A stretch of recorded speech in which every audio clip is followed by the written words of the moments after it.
Salam alaikum. Une fois la configuration initiale du serveur a été faite, nous passons maintenant à l'installation du contrôleur de domaine. Donc, l'objectif de cette vidéo est l'installation du contrôleur de domaine. Pour cette installation, on a besoin de passer par deux étapes. La première, c'est l'installation du rôle Active Directory Domain Services et une fois installé, promouvoir donc la machine ou le serveur en contrôleur de domaine.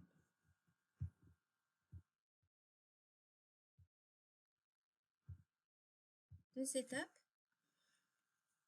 Pourquoi installer Active Directory ADDS, sachant que Active Directory, on a cinq rôles, mais le rôle ADDS est le rôle principal qui permet donc de mettre en place les autres rôles. Donc c'est pour ça que on installe ADDS et sur lequel on va travailler tout au long des modules. Alors, on revient vers notre machine, donc SRV, donc serveur local, on vérifie. Le groupe de travail, c'est Workgroup. L'installation, post-installation a été bien effectuée. Alors, pour installer le rôle ADDS, on vérifie d'abord avec quel utilisateur on est rentré. Voilà, donc il faut être sûr que vous êtes rentré avec administrateur.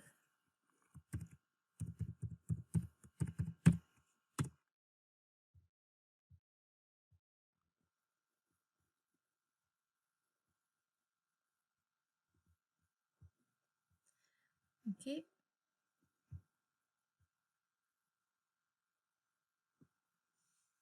Voilà, on est dans le gestionnaire de serveur.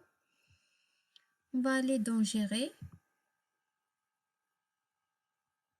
Voilà. Avant de faire ça, donc voyons un peu qu'est-ce qu'il y a dans outils. Donc regardez bien, il y a gestion de l'ordinateur. Voilà, on a ces fonctionnalités.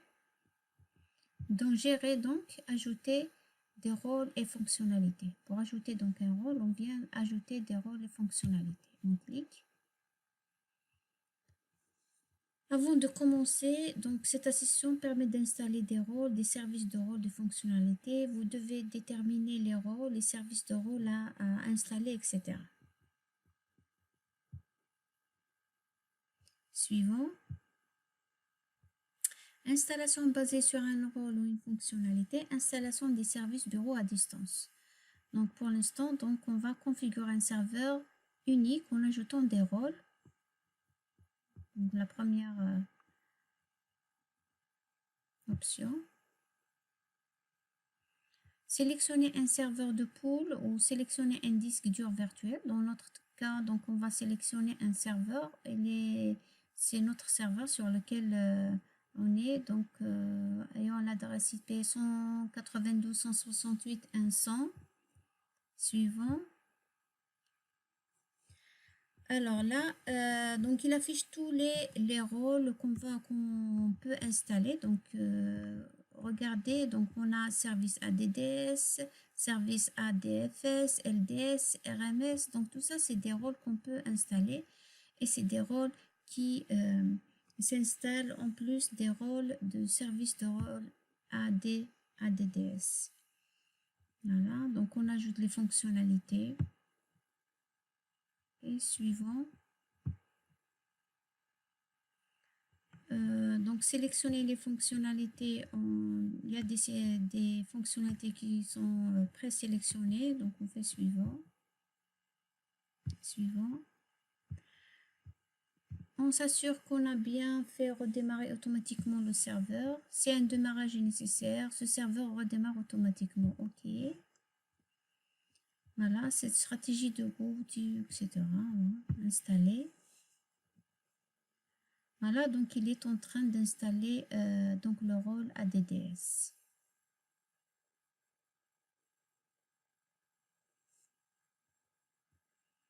Donc ça va prendre un peu de temps. Ok.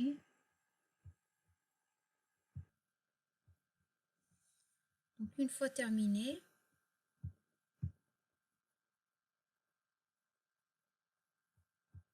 normalement il devrait redémarrer.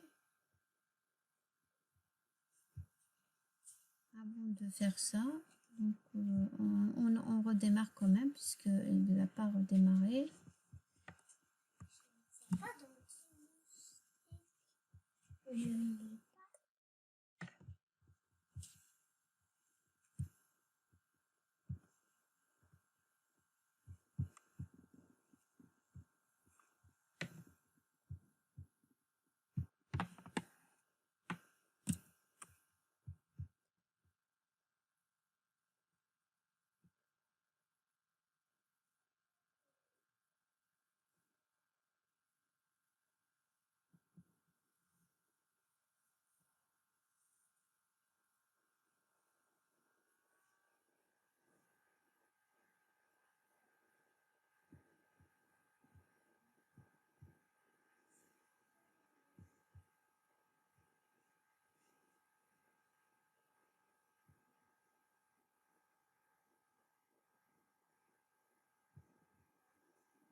Voilà, donc on remarque que le rôle ADDS il est bien visible ici, d'accord?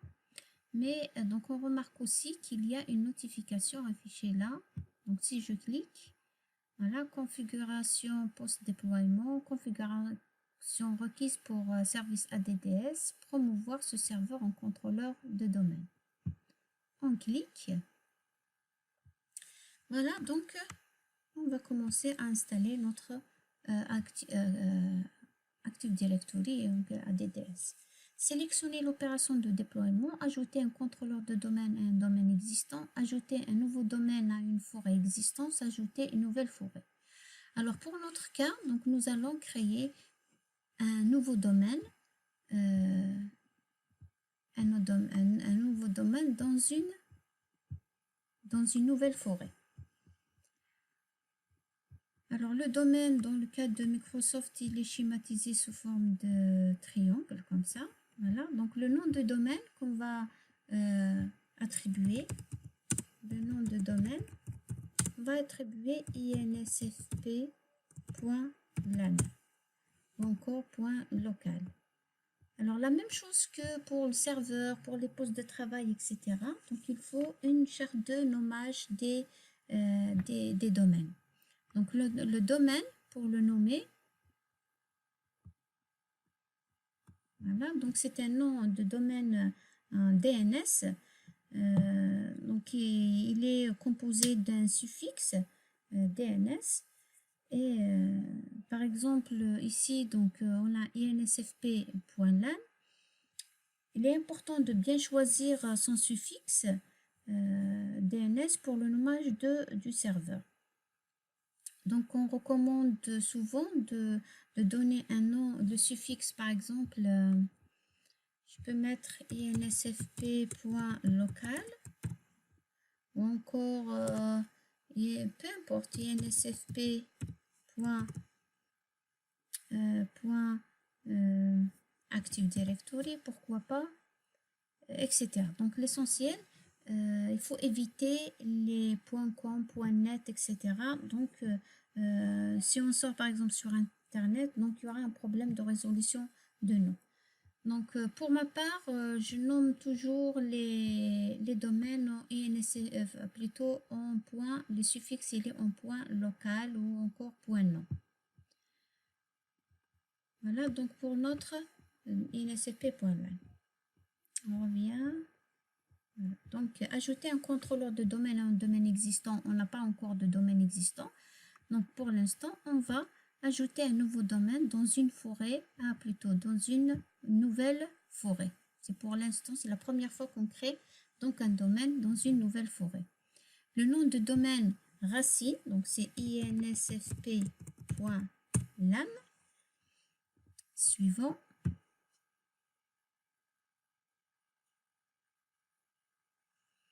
Sélectionnez le niveau fonctionnel de la nouvelle forêt. Alors, le niveau fonctionnel de la forêt, par exemple ici Windows 2012, c'est le niveau fonctionnel de toute la forêt. Fonctionnel du domaine. Par exemple, si on choisit Windows 2012, par exemple, si on choisit par contre Windows, par exemple Windows 8 R2, les niveaux fonctionnels des domaines, il peut être Windows R2, donc en dessous de, il peut être le même que la forêt, comme il peut être au-dessus du niveau fonctionnel de la forêt. Comment on choisit le niveau fonctionnel? C'est en regardant qu'est-ce qu'on a comme domaine dans l'existant ou encore des domaines qu'on peut avoir. Par exemple, si dans la forêt, on va avoir un domaine, par exemple Windows 2008, dans un domaine, la forêt doit avoir un niveau fonctionnel inférieur au niveau fonctionnel du domaine. Si par exemple on met un niveau fonctionnel de la forêt Windows 2012 R2, vous remarquez que les domaines ne doivent pas être un niveau fonctionnel en dessous. Donc moi je vais faire Windows 2008 R2 parce que je compte rajouter un domaine Windows 8 R2. Voilà, donc spécifier les fonctionnalités du contrôleur de domaine. Alors ici, c'est une étape très très importante, le serveur DNS, Domain Name System. Alors, il faut bien le cocher, comme on l'a déjà dit, le DNS, il doit être installé avec Active Directory. Active Directory ne peut pas fonctionner sans DNS, donc il faut faire bien attention de cocher serveur DNS. Tapez le mot de passe de mode de restauration. Donc, s'il y a un problème, donc dans le mode de restauration, on demande un mot de passe. On met le même mot de passe que l'administrateur.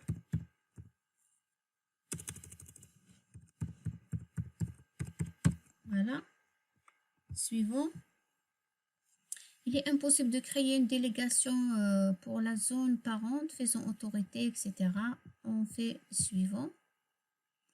Le nom NetBIOS du domaine, ça doit être donc le nom sans le suffixe, le nom du domaine DNS sans suffixe, INSFP, donc on le garde. Suivant. Donc on remarque bien que l'installation n'est pas bien compliquée. On nous demande de spécifier l'emplacement de la base de données ADDS. Donc la base de données ADDS, c'est notre serveur d'annuaire, il est sauvegardé dans la base NTDS. Le fichier de données, le fichier journaux, c'est toujours dans NTDS. Dans la pratique, par exemple, il vaut mieux installer donc la base de données et le journal dans un disque séparé pour éviter les problèmes. Le dossier 6V, c'est un dossier qui sera partagé, c'est pour les stratégies de groupe, les scripts, etc. Voilà, là c'est un résumé de tout ce qu'on a fait. Le nouveau nom de domaine, c'est insfp.lan. Le NetBIOS, c'est insfp. Le niveau fonctionnel de la forêt, Windows 8 R2, etc. Le service DNS, il est bien oui. La base de données NTDS, elle est dans C Windows, etc. On peut afficher ici le script. Donc, c'est un script qui permet, on peut le sauvegarder. On peut le sauvegarder pour pouvoir le garder ou le copier ailleurs. Voilà, donc on fait suivant. Il va commencer à installer, d'abord à vérifier toutes le prérequis de l'installation. Voilà. Pardon.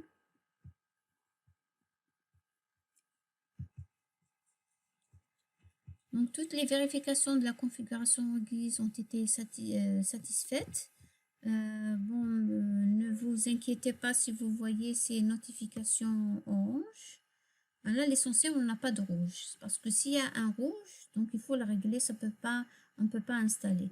Mais là, c'est des notifications qu'on peut, c'est pas grave, le contrôleur de domaine offre un paramètre sécurisé par défaut nommé autorisation, chiffrement, compatible, etc., etc.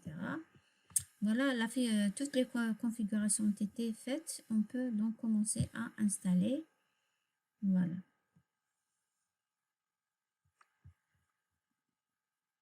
Ok, je fais pause.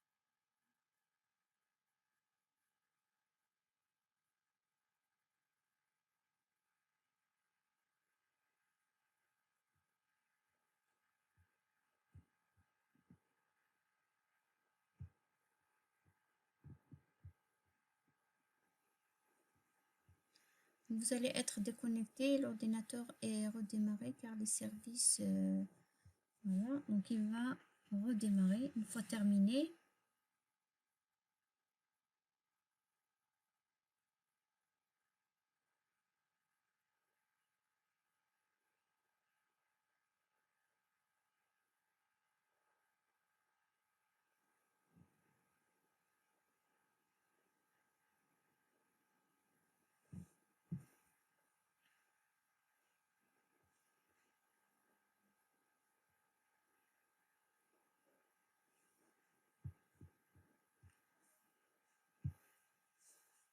Voilà.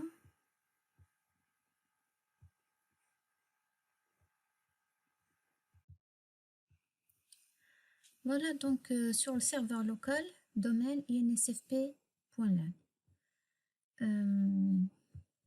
En poste de travail, point de droit de propriété. On va vérifier le nom de la machine. Alors, le nom complet de la machine, c'est le nom donc, complètement qualifié. Full Qualified Domain Name, c'est srvdc.insfp.lan. Très bien.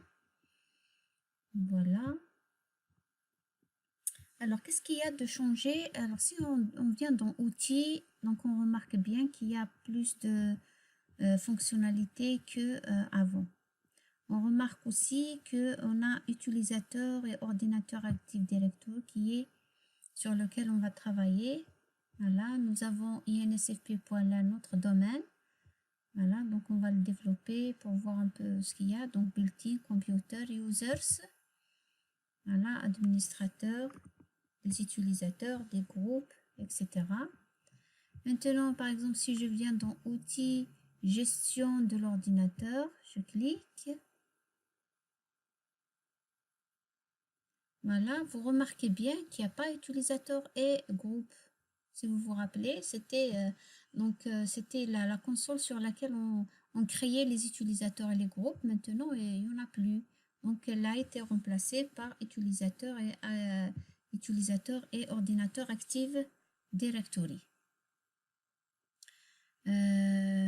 Donc, on a ADDS, voilà. On a aussi le DNS.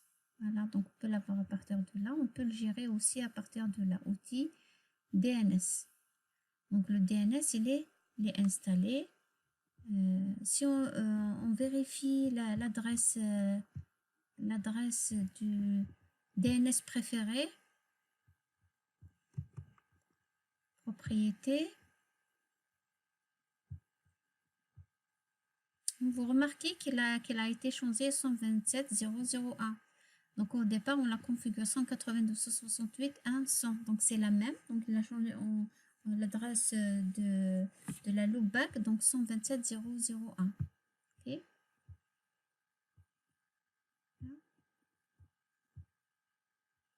Voilà, donc notre serveur maintenant, notre serveur est devenu un contrôleur de domaine. Vérifions la table, plutôt la base de données NTDS. Donc NTDS, il est sauvegardé sur le C dans Windows.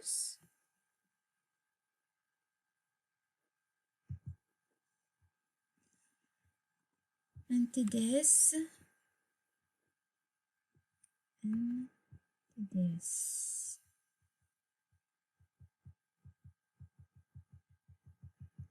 On va voir dans système 32.